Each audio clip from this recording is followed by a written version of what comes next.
A'udzubillahi Bismillahirrahmanirrahim. Assalamualaikum warahmatullahi wabarakatuh. Alhamdulillah, alhamdulillahirabbil alamin. Wa bihi nasta'inu ala umri dunya waddin wa ala alihi wa sahbihi ajma'in. Qala Allah Ta'ala fi kitabil karim. A'udzubillahi minasyaitonirrajim. Bismillahirrahmanirrahim. Ya ayyuhalladzina amanu fi silmi kafah wa la tattabi'u khutuwatis syaiton innahu 'aduwwun mubin. Shadaqallahul 'adzim. Pemirsa yang dirahmati Allah Subhanahu wa taala, bersyukur kita masih dipertemukan oleh Allah dalam rangkaian watawasau bil haq watawasau bis sabr di channel kami, yaitu Cermin Anak Soleh.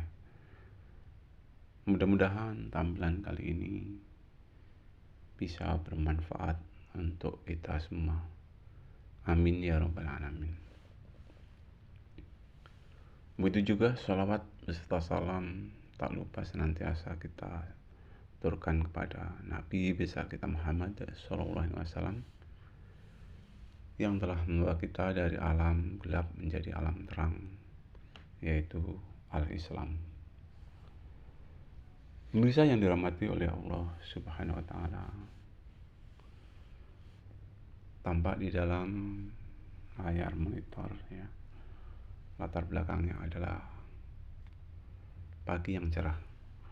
Mudah-mudahan cerahnya pagi ini ataupun pagi yang cerah membuat hati kita juga cerah dan semangat untuk bekerja juga cerah, sehingga dengan bekerja yang cerah, yang bagus, yang baik, yang fit, insya Allah nanti kita beroleh rezeki yang berkah dan juga rezeki yang thayyibah, yang baik. Hadirin yang dirahmati Allah Subhanahu wa taala, pada kesempatan ini akan sedikit saya ajak tentang bagaimana sikap kita sebagai seorang muslim dalam hidup dan kehidupan ini, dalam perjuangan yang tiada hentinya ya. Dan perjuangan itu tentunya hanya mengharap ridho dari Allah Subhanahu wa taala. Selayang pandang tentang ilmu pengetahuan, teknologi yang semakin maju kadang membuat kita ya seolah-olah tidak sempat untuk mengkaji al-Islam ya. Kalau kita perhatikan di dunia sekarang ini ya, kalau dibandingkan ini ya, untuk mengkaji tentang kitab suci Al-Quran dengan berpegang ya masalah handphone ini luar biasa ya, perbandingannya sangat luar biasa ya. Kalau kita mengkaji tentang Al-Quran ya, setengah jam ataupun seperjam, seperempat jam ya, ataupun 2 jam ya, itu sangat sulit ya, sangat sulit ya. Baru membaca Al-Quran 1 atau 2 lembar kadang-kadang sudah ngantuk, yang alasan ini, yang itu, yang sibuk ini, yang sibuk itu, dan sebagainya. Tetapi kalau kita sudah bermain di dunia maya ataupun memegang alat yang berupa handphone, itu seolah-olah 1 jam ya terasa 1 menit, jadi 2 jam 2 menit dan seterusnya, sehingga keseharian kita seolah-olah didominasi oleh membaca yang ada di dalam handphone tersebut, yang ada di dalam dunia maya tersebut ya. Padahal ya, kesemuanya itu hanya hiburan. Sedangkan kalau kita mengkaji al-Islam lebih mendalam, itulah yang sangat lebih baik ya, yang sangat lebih baik dibandingkan dengan kita hanya membaca WhatsApp ataupun melihat-lihat ya apa-apa yang ada di dalam alat komunikasi tersebut. Baiklah hadirin yang dirahmati oleh Allah Subhanahu wa taala,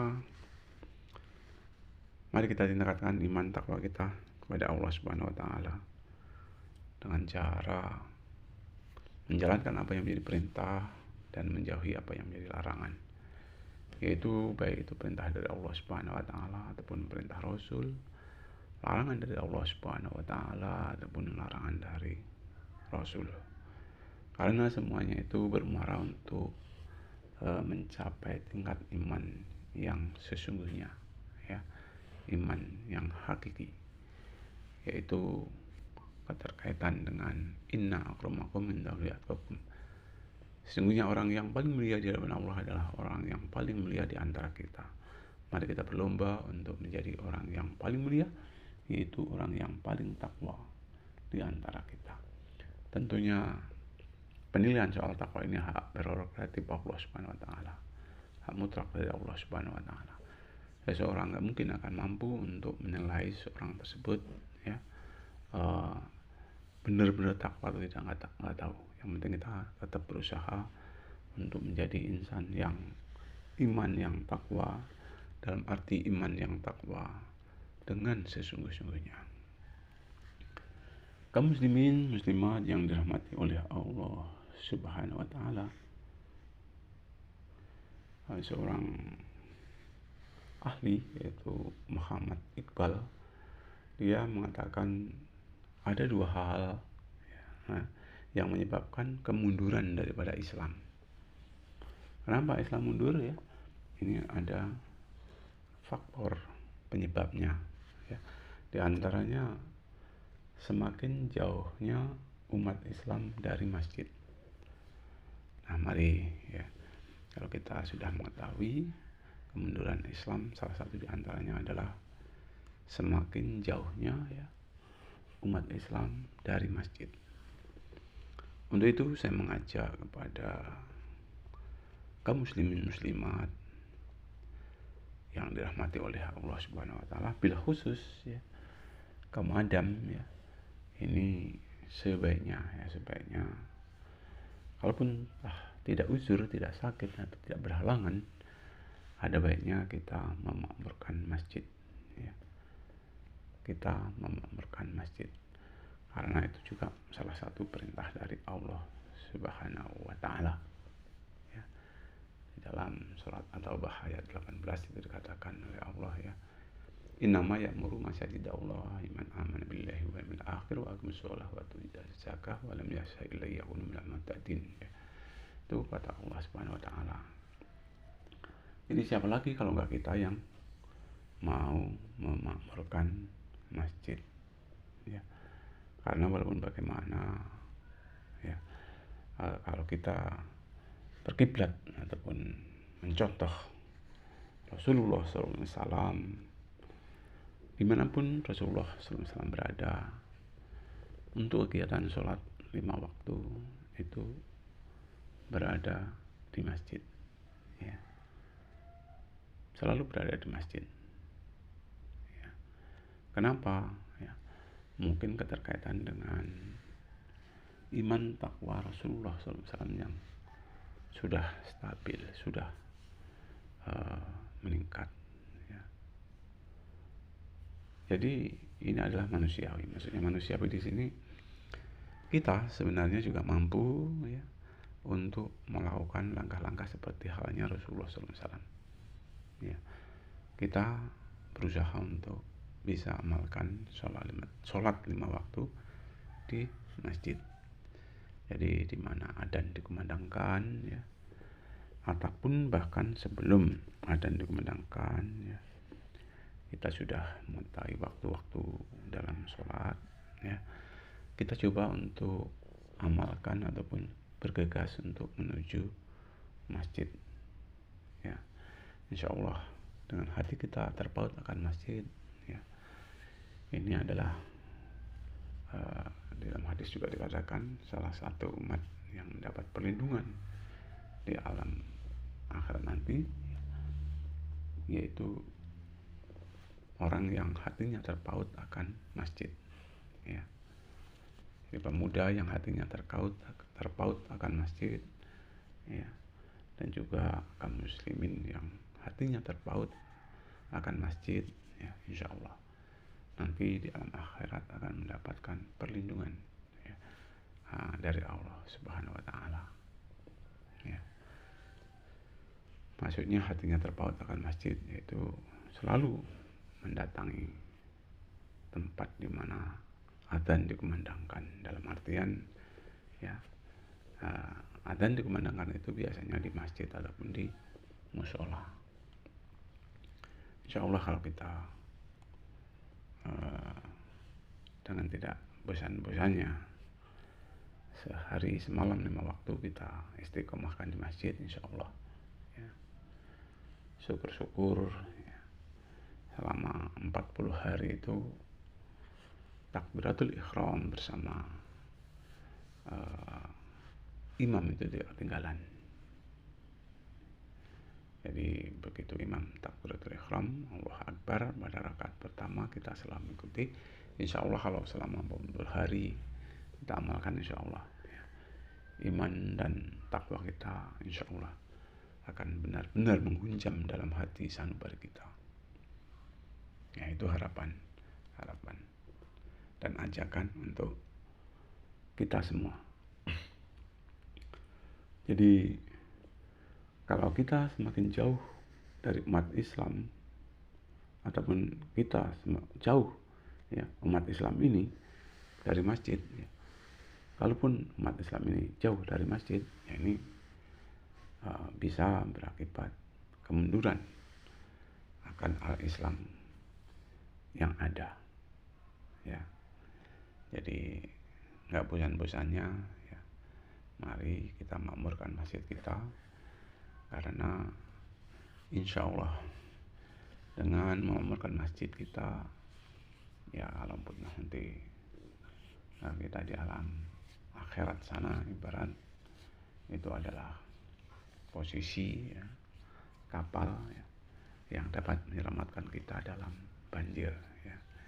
Ini suatu ilustrasi, ya, ibarat kalau kita sering-sering memakmurkan masjid, insya Allah nanti seandainya ibaratnya ada suatu banjir di alam sana, ya, banjir tersebut, ya, kalau kita berenang di kapal yang tenang, ya, ibaratnya ya di masjid itu, ya, bagaikan kapal yang mana kapal tersebut bisa membuat lantaran kita selamat untuk supaya tidak tenggelam, ya, dalam menghadapi suasana banjir.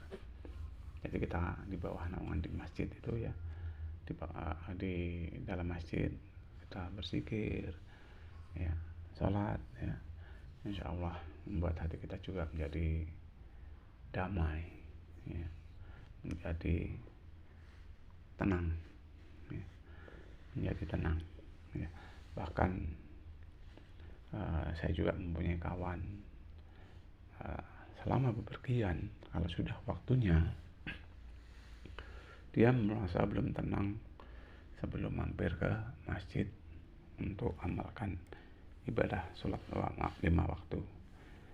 Jadi setiap adzan, ya, dalam kendaraan, kalaupun toh dia dekat dengan masjid ataupun adzan tersebut dekat dengan musola, ya, dari dengar di telinganya, dia selalu akan berhenti kemudian mampir untuk amalkan ibadah sholat dulu, ya, dia utamakan sholat, ya.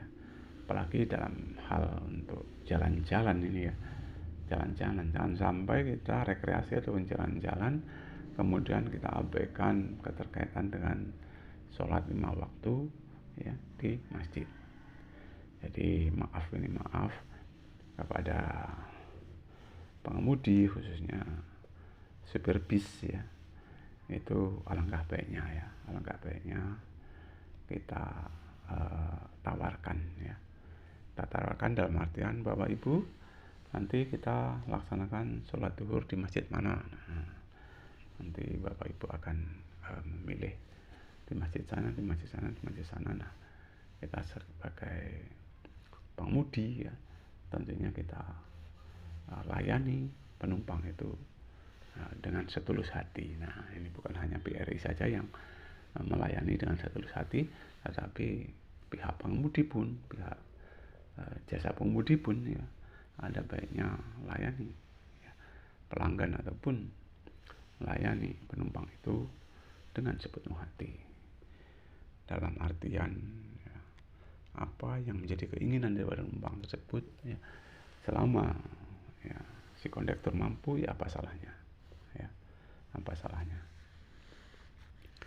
Bahkan kalau kita mau berhenti sejenak untuk sholat di masjid, itu sama halnya kondisi kendaraan itu ibaratnya istirahat ya. Mesin kendaraannya itu istirahat, jadi segala sesuatu itu butuh istirahat ya.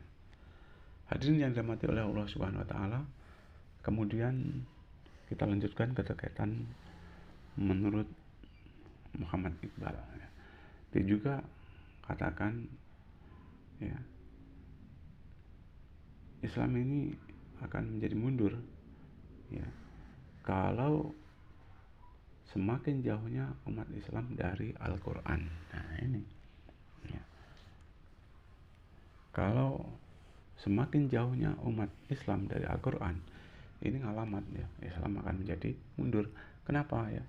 Karena sumber dari segala sumber hukum ya, untuk capai kebahagiaan dunia akhirat ya, itu adalah salah satu diantaranya Al-Quran. Nah, kalau umat Islam ini jauh dari Al-Quran, ini gimana ya?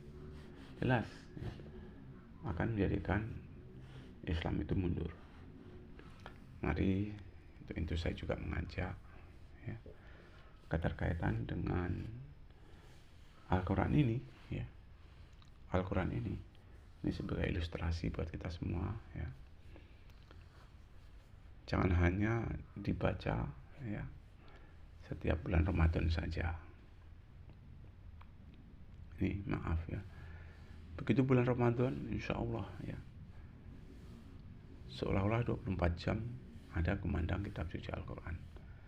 Tapi selepas Ramadan kadang-kadang ya, baik ba'da isya ya, baik ba'da subuh, baik sesudah subuh, ataupun tadarus ya, itu seolah-olah di masjid tidak ada. Nah ini ya, ini kalau bisa sewaktu Ramadan ya kita tadarusan ya, jadi selepas Ramadan pun kita juga berusaha tadarusan ya. Ini kebiasaan, maaf, ini kebiasaan khususnya untuk di desa-desa ya. Begitu jelang Ramadan ataupun begitu bulan Ramadan ya, kumandang Al-Quran lewat speaker masjid luar biasa, Masya Allah, acung jempol ya. Jadi qiraat Al-Quran itu insya Allah itu yang sering-sering kita dengar, kadang-kadang sehari full ya, kadang-kadang siang itu full, kadang-kadang malam sampai jam 10. Nah ini karena kalau sampai jam 11-12 ya, itu saudara-saudara kita akan istirahat. Jadi jangan sampai amal agama kita mengganggu saudara-saudara kita sesama muslim ataupun non muslim. Jangan sampai ya, kita bahaya kalau sampai melakukan perbuatan, karena bisa jadi ya nanti ada unsur rianya. Nah ini bahaya ya, kalau ada unsur ria bahaya ya. Nanti kalau ada unsur ria ya, tidak akan diterima oleh Allah Subhanahu wa Ta'ala ibadah kita ya.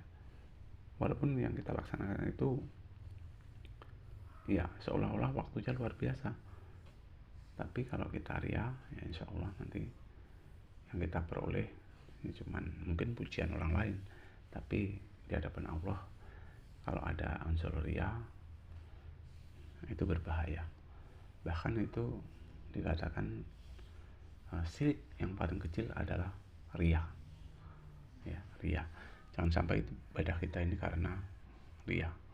Itu berbahaya. Ya. Hadirin yang dirahmati oleh Allah Subhanahu wa taala. Jadi mari kita, kalau dikatakan semakin jauhnya umat Islam dari Al-Qur'an itu menjauhkan ataupun akibat mundurnya Islam, mari untuk itu ya mari kita mendekatkan ya kepada Al-Qur'an, semakin dekat kepada Al-Qur'an. Kalau kita semakin jauh ya umat Islam ini dari Al-Qur'an, maka Islam akan mundur. Tetapi kalau kita semakin dekat ya dengan Islam Al-Qur'an ya, umat Islam ini semakin dekat dengan Al-Qur'an, insyaallah Islam akan menjadi maju ya. Bukankah kita ketahui ya, untuk ya segala aktivitas perilaku kehidupan Rasulullah SAW selalu berorientasi pada Al-Quran. Bahkan kepribadian Rasulullah SAW adalah kepribadian Al-Quran. Keteladanan kita di muka bumi ini adalah Rasulullah SAW. Jadi untuk itu ya mari sama-sama kita berusaha untuk istiqomahkan membaca Al-Quran. Syukur-syukur berusaha untuk membaca, menghayati ya, kemudian mengetahui isi kandungan Al-Quran tersebut. Setelah itu mencoba untuk mengamalkan di dalam perilaku kehidupan sehari-hari ya. Kita berusaha untuk itu. Jadi dengan kita mengamalkan isi kandungan Al-Quran, insyaallah ya, dunia akhirat akan mampu kita raih ya. Bahkan di dalam Al-Quran juga dikatakan Aminhum may yaqulu rabbana atina fid dunya hasanah wa fil akhirati hasanah wa qina adzabannar. Di situ ada doa juga ya, yang artinya kurang lebih ya, berikan aku kebahagiaan dunia, berikan aku kebahagiaan akhirat ya, dan jauhkan aku dari api neraka. Rabbana atina fid dunya hasanah wa fil akhirati hasanah wa qina adzabannar. Ya Allah, berikan aku kebahagiaan dunia dan kebahagiaan di akhirat, serta jauhkan aku dari api neraka, dari panasnya api neraka ya. Itu seperti itu ya. Jadi kalau kita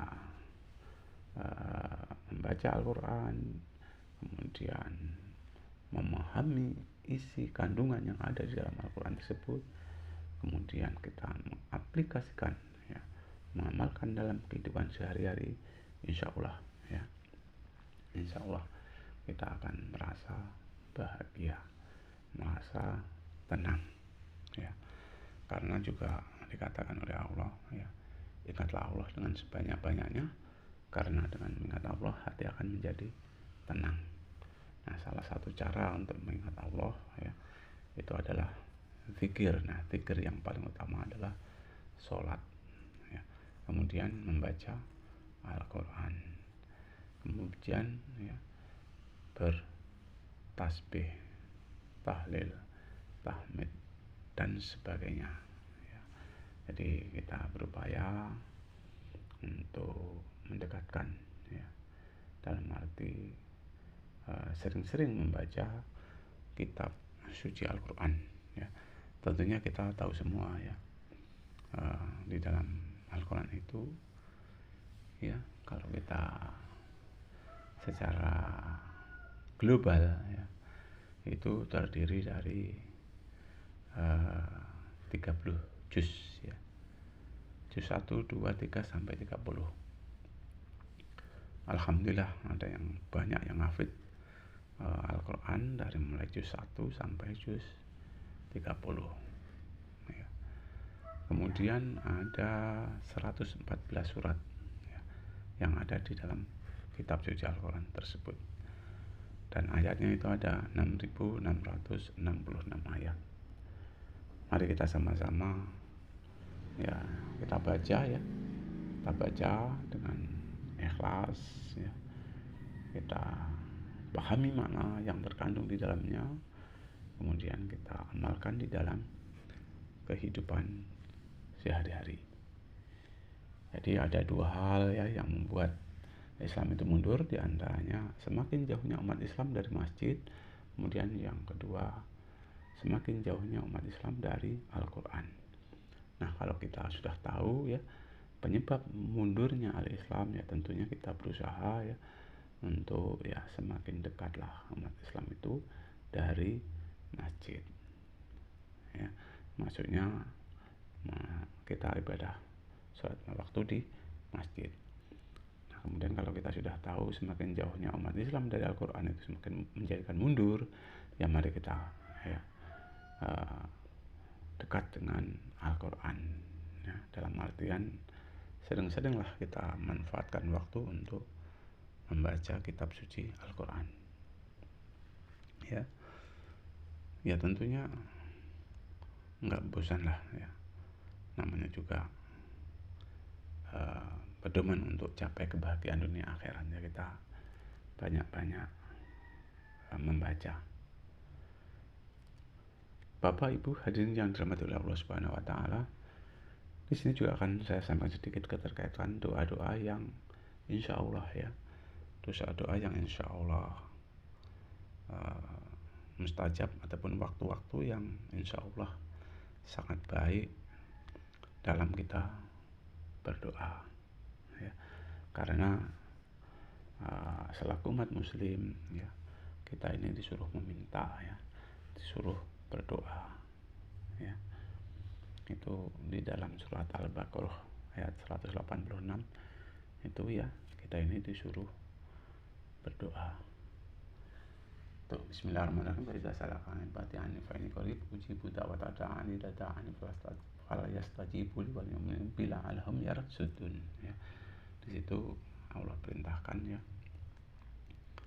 kata Allah, hai Muhammad, apabila ada orang bertanya tentang halku, kata Allah, katakan bahwa aku itu dekat, bahkan dengan urat leher saja lebih dekat ya, ya lebih dekat Allah ya. Kata Allah, aku perkenankan doa orang yang meminta kepadaku, tetapi hendaklah ia ya bertakwa dulu, mengikuti dulu perintahku. Nah, itu doa kita akan dikabulkan oleh Allah kalau kita ini insya Allah bertakwa terlebih dahulu ya, seperti di dalam surat Al-Fatihah, yaitu iyyaka na'budu wa iyyaka nasta'in, kepadamu aku menyembah, kepadamu aku mohon pertolongan. Nah, ada beberapa saat ya yang sangat baik dalam kita melantunkan doa ataupun membaca doa. Di antaranya antara adzan dan qomat, itu doa yang kita panjatkan ya, antara adzan dan qomat. Kemudian antara dua khotbah Jumat ya, itu ada khotbah Jumat itu ada jeda ya, khotbah Jumat pertama, khotbah Jumat kedua. Nah, itu saatnya baik untuk kita berdoa. Kemudian sehabis sholat wajib ya, itu tepat sekali kita berdoa ya. Kemudian dikala waktu sahur ya, misalnya kalau kita mau puasa di waktu-waktu sahur ya, antara jam 3 jam 4 itu ya waktu-waktu yang tepat untuk kita berdoa ya. Kemudian juga waktu berpuasa. Nah, katanya doa orang yang berpuasa itu tidak akan ditolak. Nah, waktu berpuasa ada baiknya kita membaca doa ataupun kita berdoa. Kemudian di waktu hujan ya, di waktu hujan ya, kita juga melakukan doa, insya Allah doa kita mustajab.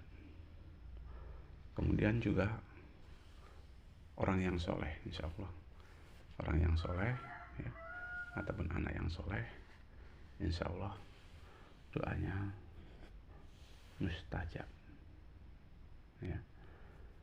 Hadirin yang dirahmati oleh Allah Subhanahu wa taala,